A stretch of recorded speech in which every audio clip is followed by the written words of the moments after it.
नमस्कार दोस्तों, जय जोहार। मैं कौशल तिवारी और बिहनिया संझा में आपका स्वागत है। पहले चरण के 102 सीटों पर हुए मतदान को लेकर कई तरह के कयास लगाए जा रहे हैं, लेकिन दूसरी तरफ मतदाताओं की उदासीनता ने क्या भारतीय जनता पार्टी की नींद उड़ा दी है। क्योंकि जिन 102 सीटों में कल मतदान हुआ, वहां की 40 सीटों पर भारतीय जनता पार्टी का कब्जा था। यानी 2019 के चुनाव में भारतीय जनता पार्टी ने 40 सीटें जीती थी। लेकिन क्या कल लोग उदासीन हैं? लोगों को कोई मतलब नहीं है सरकार किसी की भी बने, क्योंकि में कल 102 सीटों पर जो मतदान हुआ वह 2019 के मुकाबले कम हुआ। तो क्या ये 2004 के भी संकेत है? क्योंकि 1999 में जो चुनाव हुए थे उसमें बम्पर वोट जब पड़े थे तो भारतीय जनता पार्टी की सरकार बनी थी, लेकिन जब 2004 में मतदान कम हुआ तो इंडिया शाइनिंग और गुड फील सबकी हवा निकल गई थी। तो क्या कमोबेश यही स्थिति है? कई सर्वे बता रहे हैं कि इंडिया गठबंधन यानी कांग्रेस के साथ जो गठबंधन करके दल चुनाव लड़ रहे हैं वे अब मुकाबले में आ गए हैं। इस मुकाबले की वजह क्या है? क्या कांग्रेस की वह न्याय गारंटी है या फिर भारतीय जनता पार्टी को लेकर जो नैरेटिव सेट है या परसेप्शन बना है कि ये संविधान बदल देंगे, क्या उसकी वजह से भारतीय जनता पार्टी पिछड़ते जा रही है? यह सवाल इसलिए महत्वपूर्ण है क्योंकि अब देश के प्रधानमंत्री नरेंद्र मोदी हो या गृह मंत्री अमित शाह हो, पार्टी के दमदार मंत्री माने जाने वाले नितिन गडकरी हो या फिर जेपी नड्डा राष्ट्रीय अध्यक्ष क्यों ना हो, सब एक ही बात दोहरा रहे हैं कि संविधान नहीं बदलेंगे। और संविधान बदलने का मतलब क्या? आरक्षण खत्म हो जाएगा और इससे बुरी तरह से प्रभावित एसटी एससी वर्ग होगा, पिछड़ा वर्ग होगा, और ये नैरेटिव ही भारतीय जनता पार्टी को अब पीछे ले जा रही है।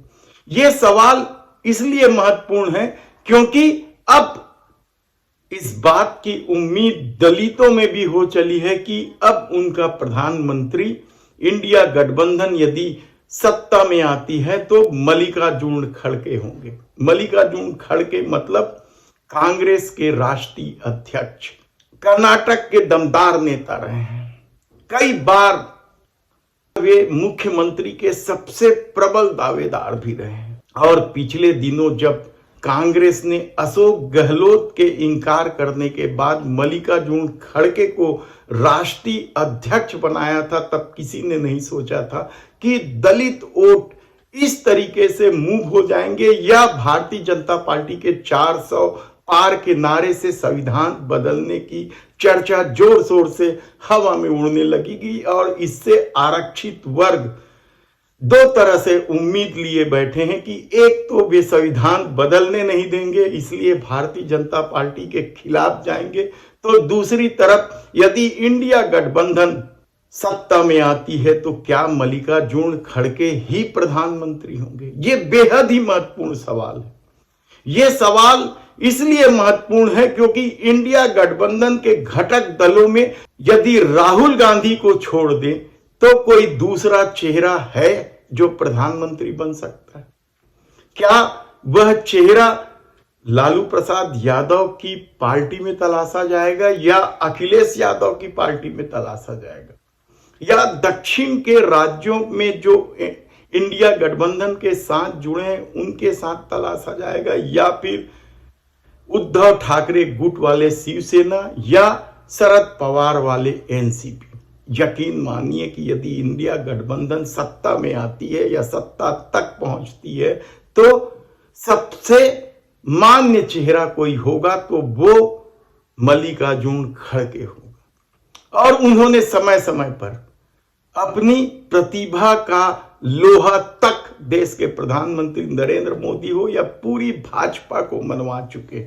ऐसी परिस्थिति में क्या जब संविधान बदलकर आरक्षण खत्म करने की चर्चा हो रही हो और न्याय गारंटी का मामला तूल पकड़ रहा हो, तो क्या दलित प्रधानमंत्री इस देश को पहली बार मिलने की उम्मीद दलितों में जगी है? क्योंकि मायावती बहुजन समाज पार्टी दलितों का प्रतिनिधित्व करती थी, लेकिन इस दौर में जिस तरीके से वह खामोश रही, यानी मायावती न तो इंडिया गठबंधन के साथ गई और न ही एनडीए गठबंधन यानी देश के प्रधानमंत्री नरेंद्र मोदी के गठबंधन की तरफ ही गई, अकेले चुनाव लड़ रही। और पिछले विधानसभा चुनाव की बात हो या उससे पहले लोकसभा के चुनाव की बात हो, पिछले लोकसभा में तो उसने समाजवादी पार्टी से समझौता करके गठबंधन करके चुनाव लड़ा था और 10 सीटें जीत ली थी, लेकिन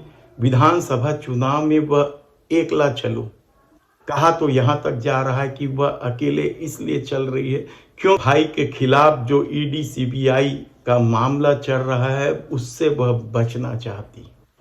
और मायावती के इस खेल की वजह से ही वहां चंद्रशेखर की पार्टी भी दम लगा रही है उत्तर प्रदेश में।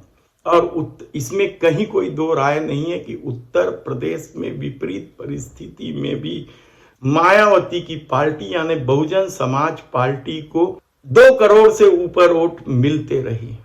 लेकिन इस बार क्या दलितों को नया चेहरा मिल गया है? और वह चेहरा क्या कांग्रेस ने दिया है? मल्लिकार्जुन खड़गे के रूप में दिया है।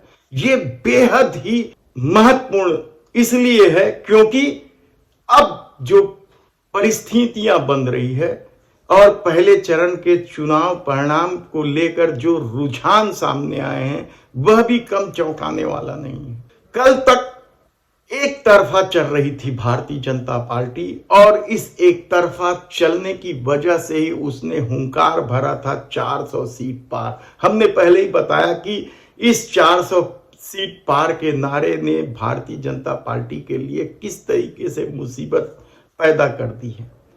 और उस मुसीबत जो पैदा हुई है उससे क्या इंडिया गठबंधन को फायदा हो रहा है? यकीनन, क्योंकि जो परिस्थितियां दिख रही है वह भी कम चौंकाने वाला नहीं है। देश के प्रधानमंत्री हो या गृह मंत्री हो, सबको यह कहना पड़ रहा है कि वह संविधान नहीं बदलेंगे। यहां तक कि व्हाट्सएप यूनिवर्सिटी में भी चल रहा है कि कांग्रेस संविधान बदलते रही है। भारतीय जनता पार्टी पर आरोप लगाया जा रहा है। इस तरह के मीम चल रहे हैं व्हाट्सएप यूनिवर्सिटी में। लेकिन दलित वोट, आदिवासी वोट और आरक्षण का लाभ ले रहे पिछड़े वर्ग के लोगों को क्या इस नैरेटिव ने प्रभावित कर दिया है कि भारतीय जनता पार्टी 400 सीटों के साथ सत्ता में आई तो वह संविधान बदल देगी? और इसका फायदा यदि किसी को मिल रहा है तो क्या वे मल्लिकार्जुन खड़गे होंगे? देखना होगा। धन्यवाद।